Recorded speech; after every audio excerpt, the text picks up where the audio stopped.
Los ganadores nunca mienten, de John Huntsman. John Huntsman comienza su libro haciendo referencia a sus orígenes modestos en un pueblo de Idaho. Allí comenzó a hacerse un hombre duro, competitivo y capaz de dar todo lo mejor de sí mismo en la difícil batalla de la existencia. Pero también aprendió que en la vida siempre hay que jugar limpio. Aquellos valores que le fueron transmitidos en la niñez siguen siendo válidos para él en el mundo de los negocios, donde es conocido mundialmente por dirigir empresas de éxito. Sin embargo, aquellos valores morales de antaño parecen olvidados en nuestra sociedad actual. Solo hay que mirar a nuestro alrededor y ver cómo la avaricia está en Wall Street, cómo los abogados corporativos logran acumular dinero manipulando contratos o buscando forma de incumplirlos, o como algunos directivos llevan sus vidas de príncipes mientras los incautos inversores pierden su dinero. Las palabras de Abraham Lincoln parecen haber sido dichas ayer mismo. No hay lugar más difícil en el que encontrar a un hombre honesto que en Wall Street, en la ciudad de Nueva York. ¿Cómo es posible que el éxito material sea hoy más importante que la vida en que se ha conseguido? Algunos pueden llegar a pensar que el sacrosanto sueño americano no puede realizarse sin recurrir a la malicia y al engaño, pero nada más lejos de la realidad. Difuminar las fronteras entre lo que está bien y lo que está mal es la antítesis del American Dream, donde a cada persona se le otorgan las mismas oportunidades de participar en un juego donde priman la justicia, el honor y la integridad. El gris no es un sustituto del blanco o del negro. Cuando, por ejemplo, se tiende la mano a alguien para cerrar un trato, se da por hecho que se trata de un gesto con un significado preciso, para ilustrar que hay ciertos valores con dimensión universal. El autor nos invita a un viaje imaginario al estado de Arunachal Pradesh, en el extremo nororiental de la India, donde conviven más de 100 tribus, cada una con su propia cultura, lengua y religión. Para todas aquellas sociedades primitivas, la honestidad es un valor absoluto y no existen las medias tintas. John Huntsman ironiza sobre el hecho de que en la mayoría de las sociedades educadas e industrializadas de hoy en día, el mayor problema estribe en relativizar todo lo que tenga que ver con la integridad. La conciencia es una especie de brújula que conecta nuestros actos con nuestros valores. El problema radica en que ciertos comportamientos hacen que nos olvidemos de esa brújula. La arrogancia desdibujada, los límites y la desesperación anula el buen sentido. Pero la conciencia sigue ahí, ejerciendo de centinela. Muchos contraargumentan con el hecho que el mundo actual tolera muchas actividades dudosas. Es cierto que la sociedad es mucho más permisiva que antes, pero hagamos esta pregunta. ¿La sociedad ha dejado de condenar el robo, el fraude, el maquillaje de cuentas o la malversación de fondos? La respuesta es obviamente que no. Los comportamientos deshonestos son iguales de vituperables que hace 100 años, aunque la verdad es que el entorno en el que vivimos crea una racionalización mucho más creativa y sofisticada de las conductas indignas. Los niños saben diferenciar perfectamente cuando un comportamiento es correcto o no. Nunca has oído hablar de Sófocles, pero entienden el mensaje de que no hay testigo más terrible o fiscal más poderoso que la conciencia. La virtud, a diferencia de lo que ocurre con las leyes, no puede ser impuesta políticamente, aunque es cierto que los burócratas no dejan de intentarlo. Así, en Estados Unidos existe la ley Sarbanes-Oxley Act, que intenta recuperar la credibilidad de los mercados después de varios y recientes escándalos corporativos. Sin embargo, el respeto, la cortesía y la integridad solamente volverán a nuestra sociedad con el retorno individual a los valores. La reputación es como te ven los demás. El carácter es como actúa uno mismo cuando nadie está mirando, y está determinado por la integridad y el valor. Estos rasgos, o la falta de ellos, son el fundamento de las decisiones morales en la vida. Una vez que la falta de honestidad hace su aparición, la desconfianza se convierte en el sello distintivo del trato posterior. Los hombres de negocios no ponen su integridad en peligro por el hecho de buscar siempre lo mejor para sus empresas o negociar acuerdos ventajosos para sus intereses. Pero tienen que hacerlo de la forma justa y honesta. El propio autor es conocido por ser un férreo negociador, hasta el punto que el director general de una empresa se negó a negociar la fusión de su compañía con los Huxman, porque tenía miedo que en el sector le criticaran de por vida por haberse bajado los pantalones o haber vendido la empresa en el momento equivocado y por un precio irrisorio. Pero, según afirma Huxman con orgullo, nadie se ha negado nunca a negociar con él porque sus métodos generan desconfianza. El autor pone el ejemplo de las comisiones ilegales que le exigieron a su empresa cuando se instaló en Tailandia. Huxman Chemical creó una joint venture en Mitsubishi, en este país, y al poco tiempo comenzaron a llegar presiones para que pagaran una serie de incentivos a algunos miembros del gobierno tailandés. Huxman Chemical se negó a ello, y con Mitsubishi se refugiaba en el argumento de que era una práctica extendida y en que ese tipo de comportamientos no llevaría a nadie a la cárcel. John Huxman decidió vender su parte en este negocio. La venta no resultó enteramente ventajosa a corto plazo, pero cuando llegó la crisis económica del subcontinente asiático, con el siguiente hundimiento de todo el sector químico, Huxman recogió con creces los beneficios de actuar con honestidad.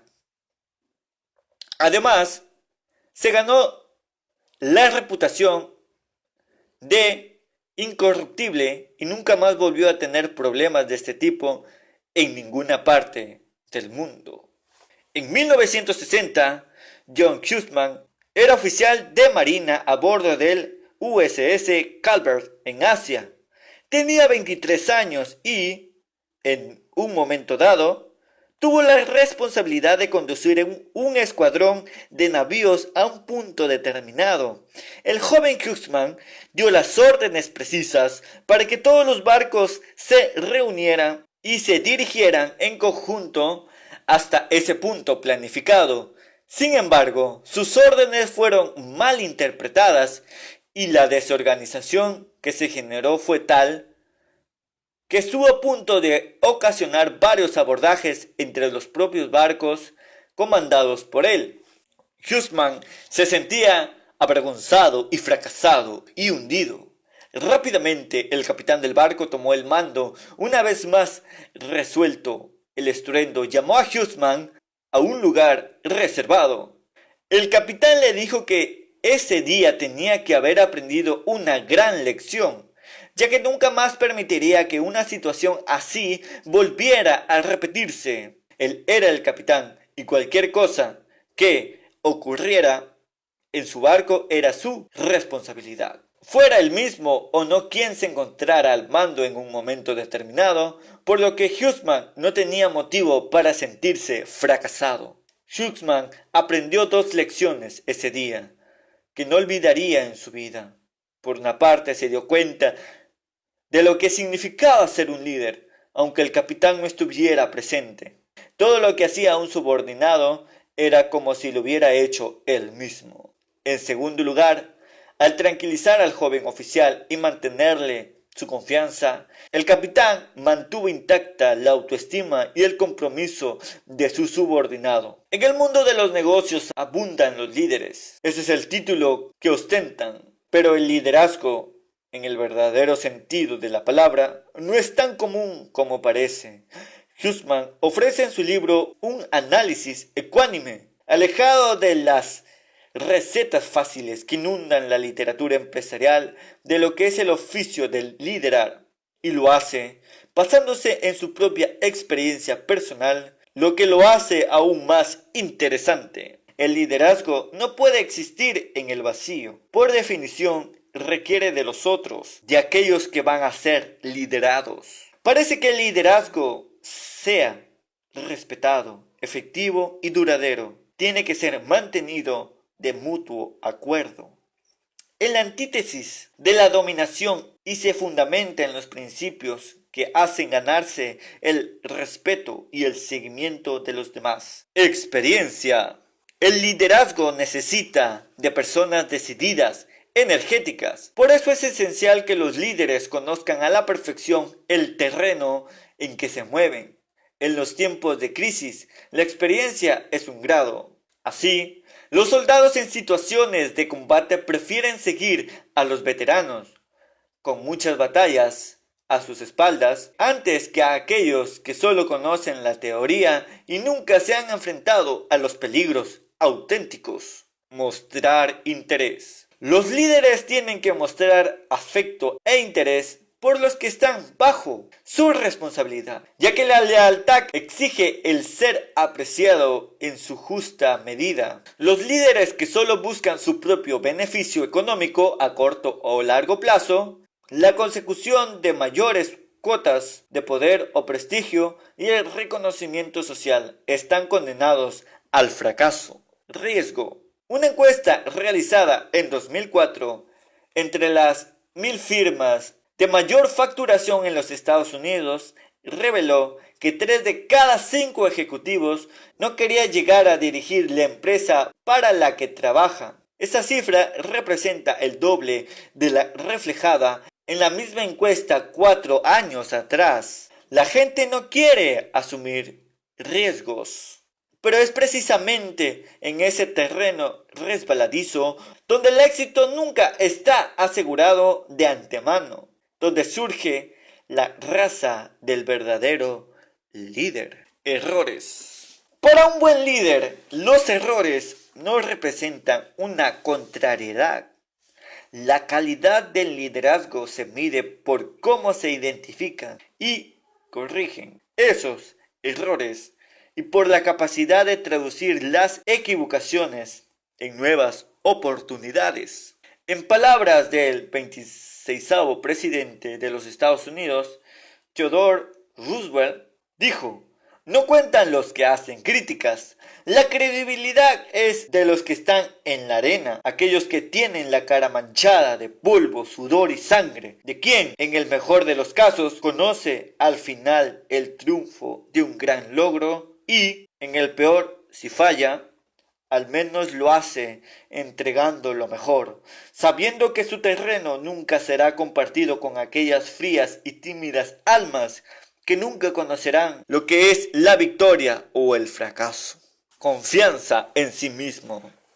El auténtico líder atesora enormes dosis de confianza en sí mismo, el creer en uno como persona, el no dejarse influenciar por las emociones incontrolables del momento y el intentar sacar a la superficie el coraje y las fuerzas ocultas que todo ser humano lleva adentro. Proporcionan la energía suficiente para liderar. Todos guardamos reservas de energía en nuestro interior que surgen cuando las dificultades se presentan y cuando el verdadero carácter del líder hace su aparición. Humildad. En la sociedad individualista en la que vivimos, donde nadie da nada a cuenta de nada, la humildad es otro ingrediente del auténtico líder. Hay que dejarse aconsejar y reconocer así el valor de lo que otros aportan para encontrar las soluciones idóneas a las dificultades. Sinceridad.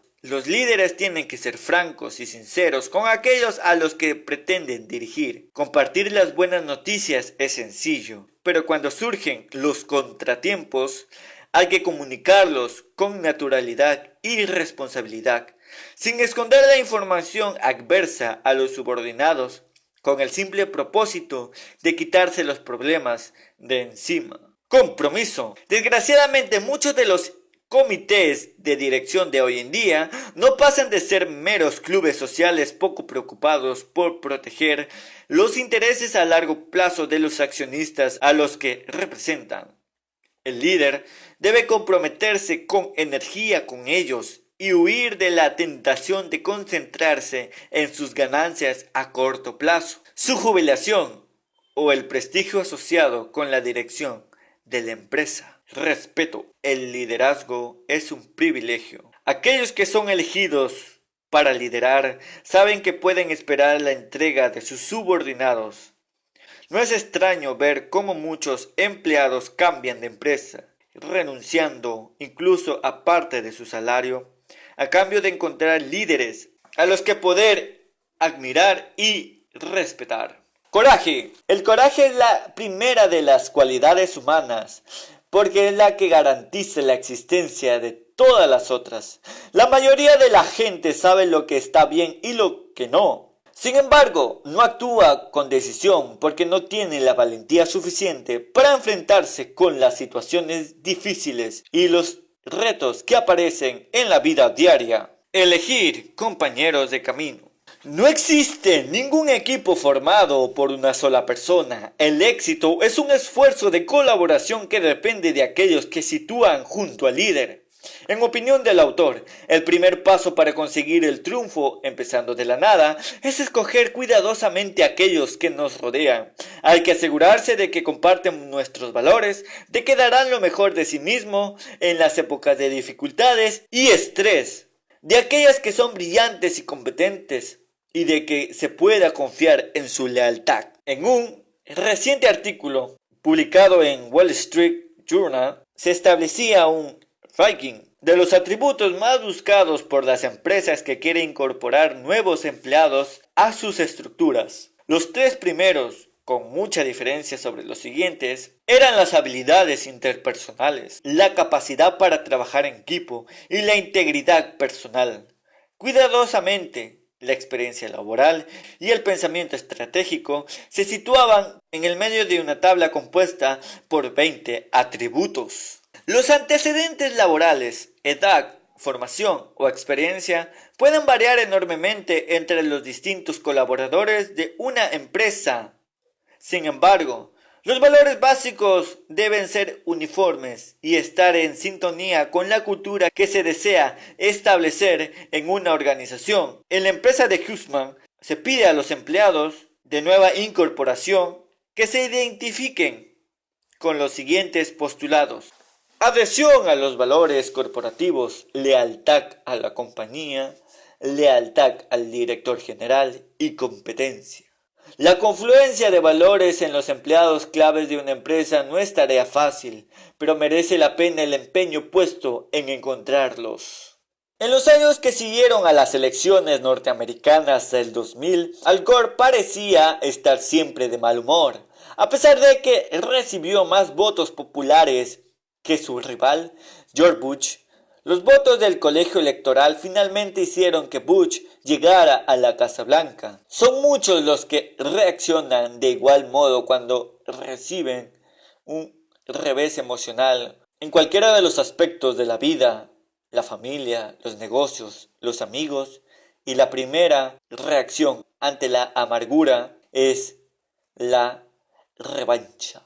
Hussmann cuenta la anécdota de un amigo californiano que fracasó en el intento de fusionar su empresa con otra compañía. A consecuencia de ello, tuvo que aceptar la oferta de otra empresa diferente y perdió dinero en la operación. Existe una forma más productiva de reaccionar, aunque emocionalmente pueda resultar penoso. En opinión del autor, hay que olvidar el pasado.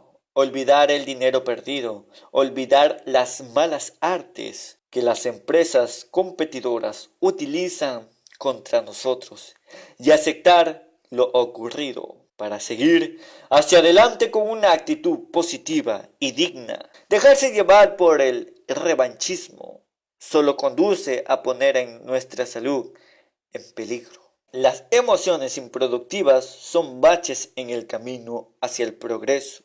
Limitan la capacidad para mirar al futuro con optimismo, pensar en forma positiva y actuar de forma creativa. En otras palabras, el tiempo y la productividad se malgastan de forma innecesaria. Todos los humanos reaccionamos con furia ante la adversidad, y esa es la reacción normal. Lo importante es limitar en el tiempo ese estado de alteración y no permitir que se prolongue más de lo imprescindible. Empresa familiar. John y su hermano Blaney fundaron la empresa Hussmann Corp en 1970. Durante 35 años fue gestionada por su familia y llegó a ser una de las empresas más grandes de los Estados Unidos. A principios del 2005 dieron entrada al capital privado como forma de reducir la deuda. Sin embargo, la familia Hussmann continúa dirigiendo la empresa en estos momentos. Los ganadores nunca mienten, de John Huntsman.